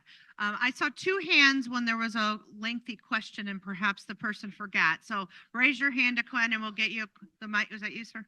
Okay. Okay, that one's not working. No, you can stay. All right. Please hold it close and state your name. Hey, Eric Gardner, NIWC Atlantic. So what if we got really good at innovation? What's the next challenge we're going to hit that's going to be a barrier? And I'm going to maybe sharpen the pencil here.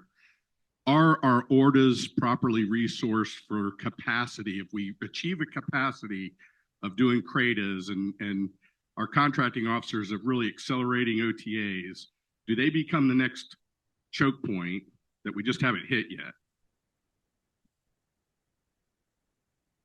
Obvious answer, yes. The order things that, with all the requirements, ORDA, HRPP, the stuff we have to do, I would offer that it's one of those chicken and the egg thing. Is a warfare center, for example, in NIWC Atlantic, where you and I work, have we invested and given our ORDA team enough resources to match their mission as their mission is expanding, and it has expanded very rapidly just in the last few years. So we've added a body or two, but we're always in that space. So I think that those kind of policy and procedural ones, that's a notable one in terms of order, research authorities, those kind of things. We're going to have to modulate as we go. But as most resource managers, we don't want to over resource it too early, because then we've expended a resource we can't have there. So I think my answer to that question is yes. We've even seen that at NIWC Atlantic, and you've been in those meetings. We're in NIWC Atlantic trying to figure out the most effective and I'll say economical way to expand the throughput and the capacity of our order capability to more rapidly respond to industry's requests. I mean, Marty just said it, industry, come to us, give us your ideas, unsolicited proposals or this engagement, and we're also busy and all that. Do we have time to answer all those emails? Yeah, okay, that's one problem. And then the next, actually enter into those agreements, because each one of them, the order's got to work on, legal's got to ding, and then the signatory, typically the CEO of the Warfare Center, has to sign that thing. Well, there's a throughput process, so we got to innovate on how we can accelerate that process so we can be responsive to industry when you're asking to be responsive to us. I think that's a great point. We're going to be so innovative that we're going to be using AI to basically augment the order workforce. So I'm not really concerned yet at this point. So if we're that innovative and we've got that, we'll get there. I feel comfortable. Yeah, I was just going to add, in Philadelphia, so I think you're right? I think we are going to get there. In Philadelphia, I would say I'm already there with contracts, right? And that's not necessarily, my acting chief of contracts would say it's just people, right? But it's really about contract specialists who can think different, right? Because our initial assignment was, hey, FAR-based contract specialists, go run this brand new OTA, right? Two different worlds, right? So I'm lacking the proper agreements officers. Even if it's not necessarily the capacity, it's the capability, and we have to provide the education and training that can help them kind of make that switch. On the order front, specific to Philly, I don't think it's necessarily a capacity problem yet. I want to make sure that I have the right CRADAs, that I have the right EPAs, and that I'm actually using them, right? So I don't know that I need more. I need more innovative and effective use of the ones that are already in place. Specific to my division, I wouldn't need additional orders, because it's really about let's really right size that portfolio right now. Maybe ultimately we would get there, but yeah, it's really about the skill sets more so than just capacities, because we're thinking about these business. we're thinking about innovation in a different way that requires different business processes, and we don't have a large workforce necessarily that is ready for that new kind of turn. Well, I play off of what Nigel's talking about. I think the key element in that model is that we can't view innovation as flowing through a single channel. And the OTAs, what I've seen in my organization, it has distributed that much broader. Our tech departments are incredibly engaged in what's going on with the other transaction authorities. It is a much more efficient contracting tool. I do think it'll require more resources, which is great, because that means we're running things more efficiently and effectively through that particular mechanism. But the thought of running all innovations through a single channel, maybe orders and things like that, we gotta have to. I think we'll have to think about busting up that whole model at some point. But because it is a single path, if we get to that point, then maybe in advance of that point we should be thinking about that. But it's got to be a distributed model. We can't be a soda straw approach to doing innovation, I think. I look forward to us having that problem. And I suggest, oh, I'm sorry. So Marty, don't be picking on AI. Dale's not really here. That's an AI generated Dale. And if you would create something, this is what it would look like too, wouldn't it? So I'm going to just touch a little bit different from what they mentioned. Additive manufacturing, I brought up that a little bit earlier. Had the pleasure of listening to Admiral Lloyd Chang from CO5. He was out at Carter Rock yesterday for an O4X meeting. Talked a lot about additive manufacturing, the innovation that's now bringing, putting metal printers on ships, East and West Coast, and just the things that the sailors are now manufacturing. 3 years ago was doorknobs and other things, and now we're looking at valves and pumps, and it's really amazing to see that innovation over the last 2 years. At Carter Rock, we have something called the Apollo Lab. So if somebody on one of these ships wants to build a part, and they can digitally send that design back to Carter Rock, we can, in a secure manner, we can look at it, we can build it at Carter Rock, we can, hey, there's a different or a better way to do it, innovative way, take that file, send it back to the ship, and let the ship go print that part and use it. So we've got a long ways to go, in innovation and how we innovate for them. Yeah, so innovation is a funny thing because it's sort of like operational art, right? To Mr. Tarasak's example about additive manufacturing, that technology, it's probably out there, and our industry partners, they're probably 10 years ahead of us. But how we use that when we have wants and needs, and that temporal aspect of when and where, right? That's the innovation aspect of it. So to your point, when you say, sir, that and I'm paraphrasing, that we're set with innovation.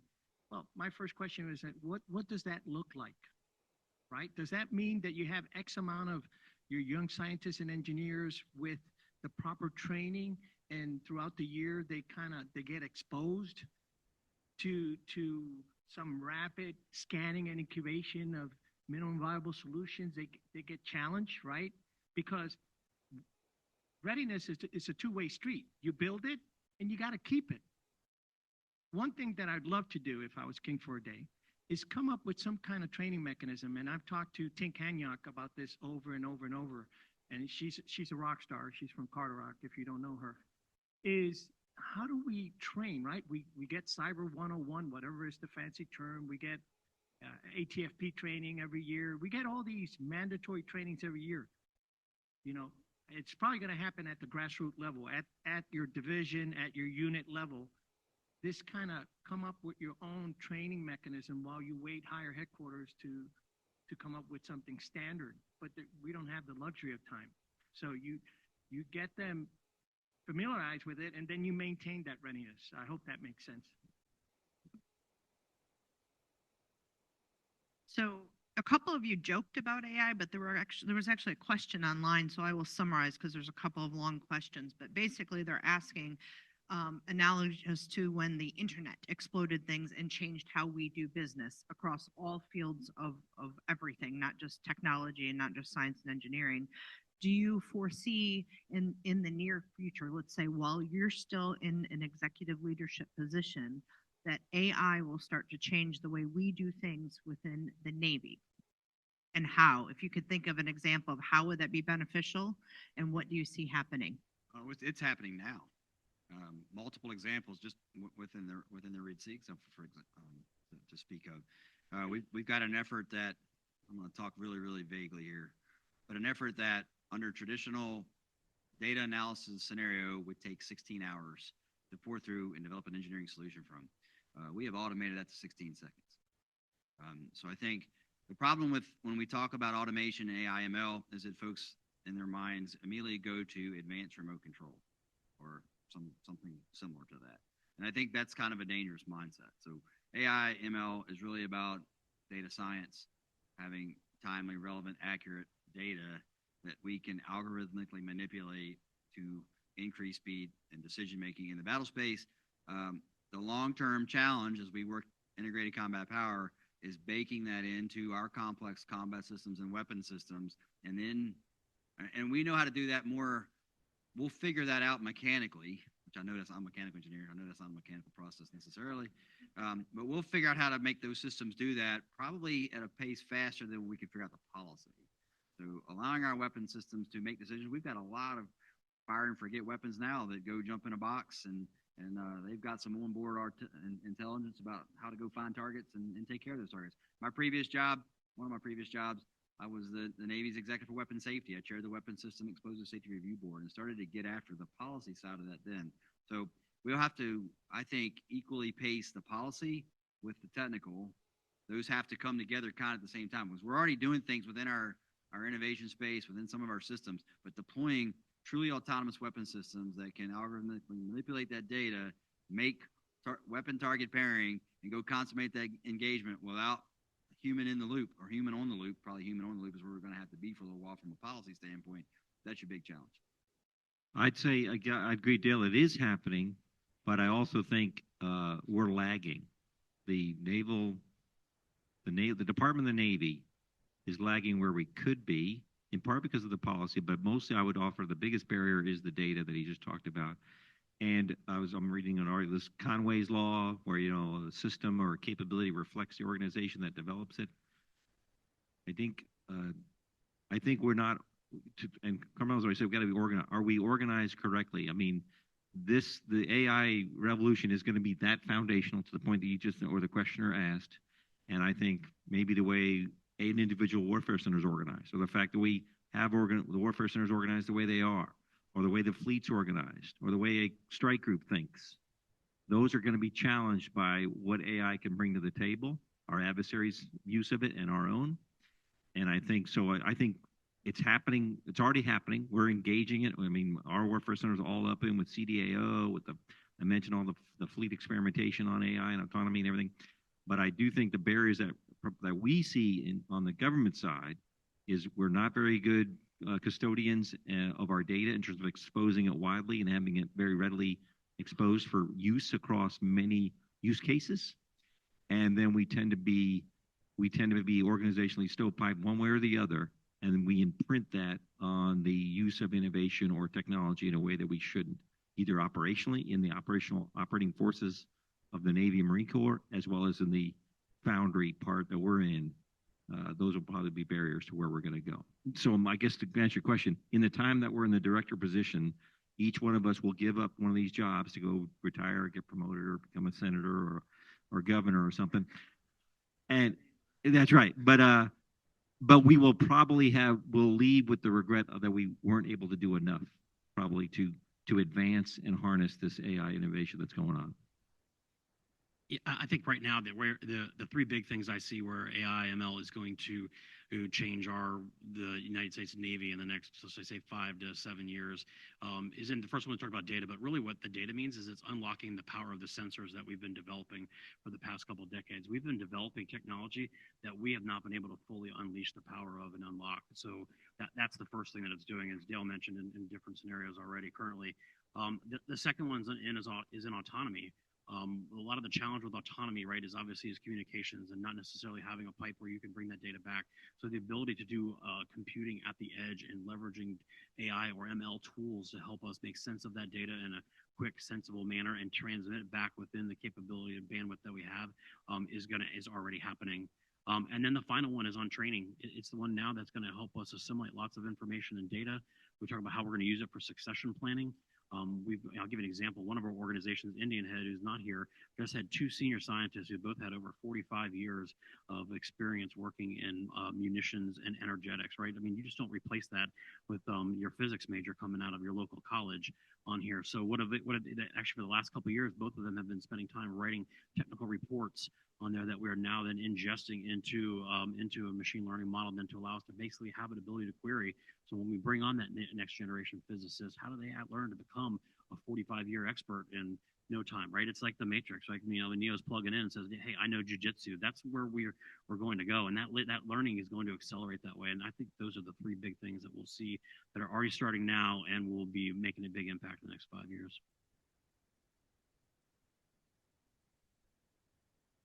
So Marty made me think of another question when Dave Drazen, my CTO, and I were talking about what questions we should pose ahead of time. So you didn't get this one, so I'm just going to put you on the spot. So if you had an easy button, but you don't think about HR or having the matrix machine or any of the logistics and difficulty that keeps us from accomplishing things, if each of you could just pick one thing with no explanation of how it would happen, what is the one thing, if you could just press that button and make it happen in terms not across, you know, world peace, but specifically with regards to innovation? If you can't think of anything now, you can tell us during the networking event. But what's the one thing, if you could think of something? And since Marty, you're the boss, you get to go first. If I could do one thing, I think I would like to somehow infect the brains of our organizations to think differently about risk and be more willing to accept it and be able to better understand it, communicate it effectively to ourselves and outside. That will allow us to trust ourselves as well as build trust in others to allow us to truly innovate. And the other thing, I know I didn't get 2 things, but one, I would love a different chair. My ADHD, it's sitting still for 2 hours on this it's not quite medieval torture, but it's pretty good. So I'd like some innovation in the chair is where I would. Well, I am Marty's easy button. So yeah, you know, I think our challenges are many for sure. The short-term answer is easy. It's enough resources into the equation, and for us that's people.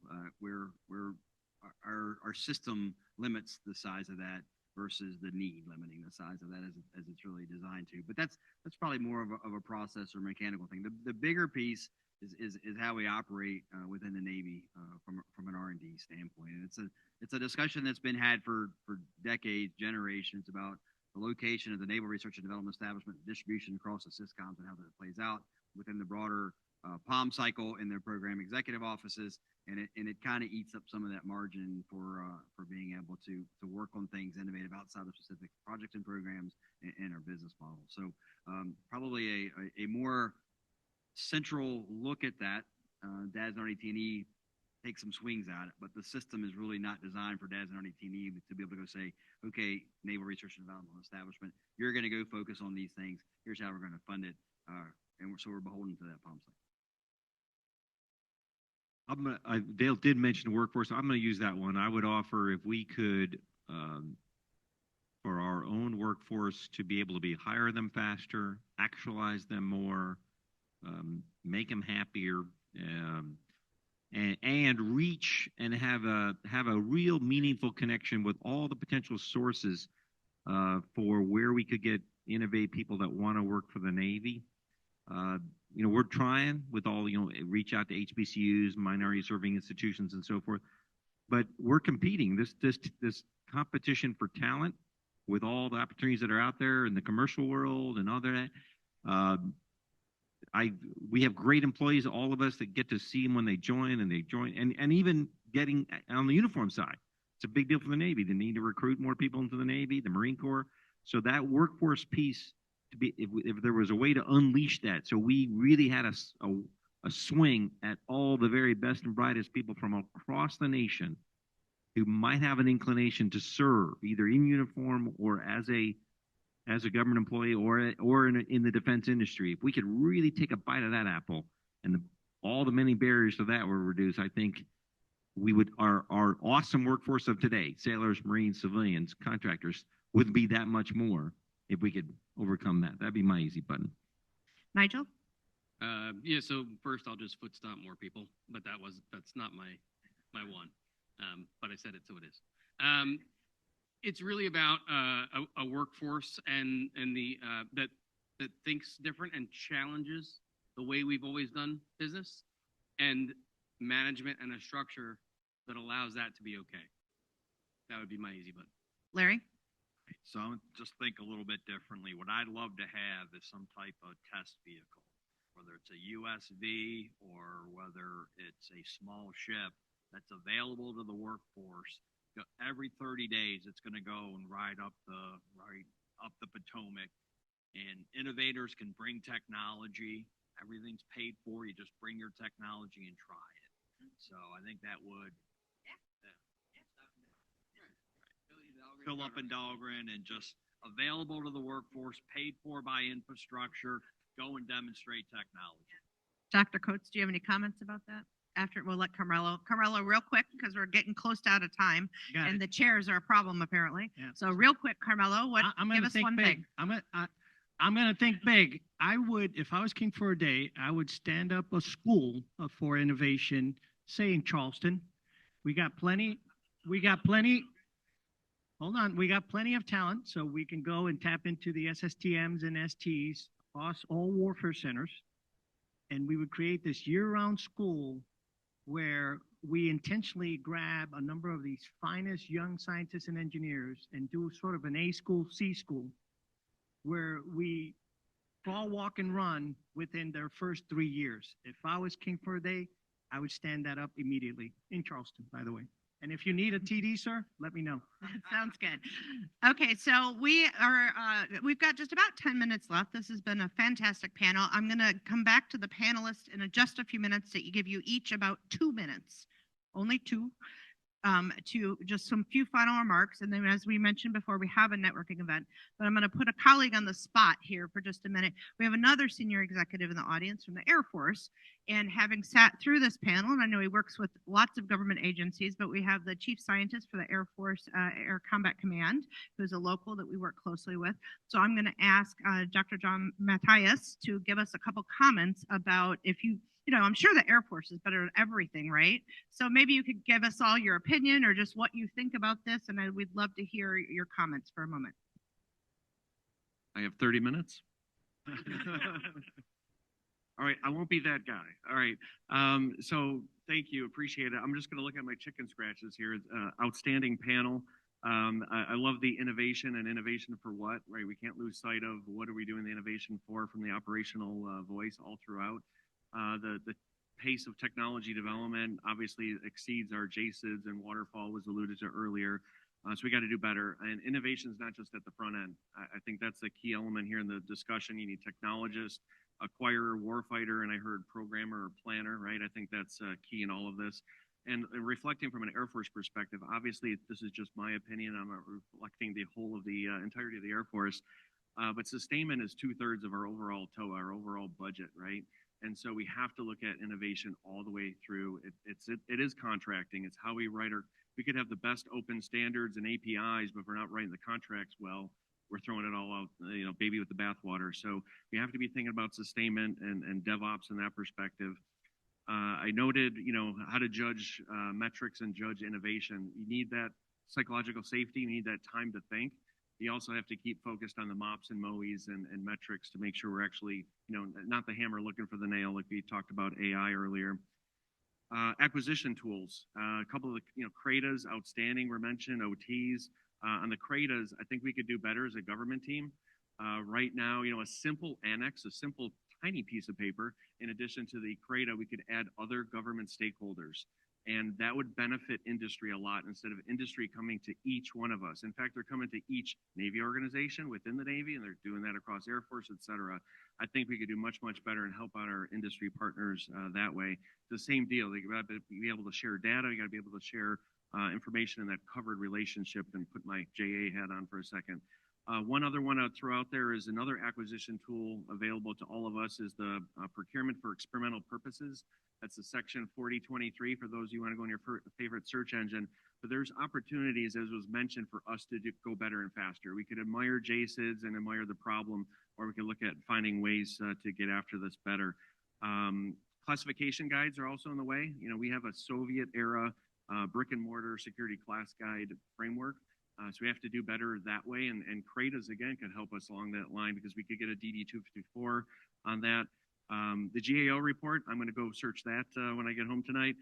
The dot product with commercial innovation is very, very high, right? External R&D exceeds that of the entire DoD. And we have to do better at leveraging it. So whether it's the metamaterials on the physical side to autonomy skills on the software side. Our adversary, obviously, I'll put in air quotes, borrows a lot of our R&D. But we got to do better, obviously, what we're brewing here organically in our own country. And last but not least, I promise it won't be 30 minutes, test and training was alluded to earlier. I think JSE, LVC, how we're getting at the joint synthetic environment, how we could create synthetic data as well. The large force exercises that we have, we don't record a lot of the data. So be able to play that back, be able to share lessons learned and do that as a joint force, I think would be critical. Because you need, again, as was mentioned, digital engineering across the entirety of the life cycle, end to end. It is sorely lacking. It's definitely in pockets, but not coming together end to end. And last but not least, related to test and training, human factors engineering. We mentioned autonomy. There is a human on the loop or in the loop or on top of the loop at some point, right? And when we're talking about LOAC and laws of armed conflict, we have to be thinking about HMI and human factors. And again, it's underappreciated. I think we could do better there. Thank you. I did not prompt him to say that, since most of you know my background. Okay, so we are nearing the end. Again, I'm going to remind the attendees to please stay seated after we are finished so we can do an expeditious reset of the room for the networking event. So each of you, I would invite you just a few minutes, like 2 each, please. No more, to have a quick closing remark, and then afterwards we'll have plenty of time on the beautiful rooftop to have more time and engagement together. Carmelo, you can start and we'll go down the row. Thank you. Too easy. Thank you for what you do. It really matters, okay? And these are serious moments, as you all knew. And we're preaching to the choir, we admit that. But take this and let's continue the dialogue. It's very important. God bless you and God bless America. Thanks, Carmelo. As the sole NAVWAR representative, I want to kind of highlight that point. A lot of great work across the NIWC enterprise, but you know, NAVWAR, we're here too. We're all over these, you know, all the part Dr. Matthias talked about with these relationship with industry and engagement, the OT, the CRADAs. So I think, as I think it was Marty alluded to, we desperately need industry and academia bombarding us with our ideas, and we need to expand. This is the Secretary Del Toro's thing. We need to expand the people who care about what we care about. More and more people thinking about our problems or using their totally unrelated expertise, things they think have nothing to do with the Navy and Marine Corps. Somehow we find a way to make it matter to us. So that's really what, and so I'm asking for anybody who's thinking about that, expand the number of warfare centers you're talking to or the types of environments or domains you're thinking about. We just want to keep doing that on both sides so we can expand the solution space that we might come up with ideas in. Thank you. It's been great to be with you today. I'm just going to hit 2 quick points. Hopefully what you have witnessed is a fairly tight-knit group of folks here within our Naval Research and Development establishment. That expands to a much larger group. And I will tell you, we're all in the fight together. We don't always get along perfectly, but at the end of the day, we're all here to change outcomes in the battle space for the positive. And I think that's got to be our mantra from the time we do threat engineering through mission engineering analysis, prototyping, wherever we're going to invest our resources to get into a delivering product, we should be squarely focused on changing outcomes in the battle space. Now, on that collaboration and partnership, I'm going to ask for our industry partners maybe for a little different angle than what you're usually asked to do. And that's partner together. We want to partner with you, but One of the challenges I'm seeing on the contracting in our end at the Dower Division, we're $2.5 billion overall. Over half of that is going out on contracts. The competition is a different model space today for you. And we've probably created some of that in how we do contracts. We need you partnering together as well where it makes sense, especially in the small business to large business type of environment. You know, our small business goals aren't going away. Secretary Del Toro is a big advocate for small business. We want to leverage that small business. We need small business and large business, medium business, extra large business, whatever kind of business you got. We need y'all working together on solutions as well. Let us help guide you through that some. But too often it's you know, competing technologies are great. We'll figure out how to go deal with that. But oftentimes you have some of the same things that you can partner on and bring together. So again, let's go all change outcomes in the battle space for the positive. Yeah, it might be easier. I was never a track runner, so that handoff wasn't so hot. So I apologize. It was definitely me. Thank you all very much for the invite and allowing us to come here and have a chance to talk with you. Hopefully this wasn't innovative, right? I feel like I had fun today, so hopefully everybody else has enjoyed this. But I'm going to take a moment for kind of a little bit of pause and self-reflection and some self-flagellation here. Shame on me and shame on us for not talking about the importance of diversity and innovation. You know, we often give lip service to diversity of thought, but that really starts with having a diverse workforce, bringing them together. And for me, the real power for diversity is the inclusion element, right? Is bringing everybody together and giving them opportunities to excel with what they do and having their voice heard. That's really the key to unlocking the power of diversity and how it's going to help us innovate and be the best workforce we can to serve the United States Navy. So I just kind of want to pause and reflect on that, but thank you all because you guys are part of that, right? And it's not just what we all look like on the outside, but it's what we're bringing on the inside, and you all are part of our team. So really appreciative that we're here today, and thank you for joining us. Yeah, thanks as well for spending the time with us and for the invite to speak here today. For me, I just want to say that I think it's important that we continue to collaborate. And we mentioned OTAs. I would ask you as industry to think about, OTA opportunities outside of your area, right? If you're somebody who's Palmetto Tech Bridge, you're probably thinking, hey, I want to be on Pete's OTA, right? You may have a capability that I can use in maritime sustainment, right, for my OTA, right? So, and that's Mystic, the Maritime Sustainment Technology and Innovation Consortium. So, think outside, leverage the tech bridges to determine what vehicles are out there, and consider looking at those statements of needs to determine if you can contribute. Because to Reed's comment, right, it's really going to be a whole nation that we're going to need to get after and solve these issues. Just lastly, back on the people front. Just to add to what Marty said, diversity is often thought of as what we can see, right? But it's also what we can't see. And so it's really, really important to make sure that we get to know the people that we are recruiting, the people that work for us, so that we can actually build the diverse teams. Like just having diversity, like, oh, I'm 22% diverse. Well, that's great. We measured it, right? We feel good, right? I don't think I feel good unless the actual teams that I have are diverse, right? So just get to know your people so that you can actually, build a diverse team. Thanks. All right. Thanks, Nigel. So I'll just finish up with appreciate being here. Love talking innovation. Our nice portfolios have really allowed us to collaborate across the NRDE and industry. About a year ago at one of the NRDE meetings, Alan Sonstag, the director at Penn State University, said, "Hey, Larry, let's go find a common area and go build some relationships that is outside of our normal things that we do with you." So I used my nice money. He used some of his internal money, and we're building relationships. That may not go anywhere, but if I can get folks working together, innovating, thinking differently, then it's a win for us. So that's something that, again, each NRDE meeting, we reach out, we build relationships, figure out where can we collaborate. That is our strength, that collaboration. Thank you. So Dale's comment reminded me. So we have a rolling slideshow that'll go on during the networking event. And one of those is a picture when in this very room, we hosted Secretary Del Toro when he asked via NavalX, and it came to us, to set up a meeting when he was right after he took over, and he wanted to meet with small businesses. And is Johnny still here? Johnny Garcia was here. Maybe he's another because he went there. There's just people downstairs too. And he is the Chamber of Commerce. So we had a group of about 25, 30 invited people, very diverse group. We invited different Chamber of Commerce, Nancy Sheridan was here too. So that is a nice reminder also of what the tech bridges can do for you. If you haven't already done so, you can connect with our tech bridge through the QR codes that'll be on the rolling slide deck and then on our banners. And there's many tech bridge folks around here. It's been mentioned many times, but we're really here to be that super connector.